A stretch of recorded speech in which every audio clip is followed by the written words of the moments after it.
একটি বিড়াল পরিবার অনেক গরিব ছিল। তাদের বাসা ভাঙা ছিল। বৃষ্টির সময় তাদের বাসার ভিতর পানি ঢুকতো। গরিব লোকটি তার বাচ্চা ও স্ত্রীকে রেখে অনেক দূরে চলে যায় কাজের জন্য।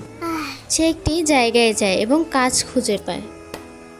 সেখানে গিয়ে সে বিভিন্ন ধরনের কাজ করে, অনেক কষ্ট করে এবং টাকা রোজগার করে। প্রতিদিনের মতোই সে অনেক পরিশ্রম করে কাজ করতে থাকে। হঠাৎ করে সে একটি স্বর্ণের পাথর পায়। সেটি পেয়ে সে অনেক খুশি হয়ে যায়। স্বর্ণের পাথরটি নিয়ে দোকানে যায় এবং অনেক টাকা বিক্রি করে। টাকা দিয়ে সে একটা বাড়ি কিনে এবং তার স্ত্রীকে ফোন করে সব কিছু জানায়। তারপর সে তার স্ত্রী ও বাচ্চা দুটিকে নিয়ে চলে আসে নতুন বাড়িতে। তারপর থেকেই তারা নতুন বাড়িতে থাকে। তারা অনেক আনন্দে খুশিতে থাকে।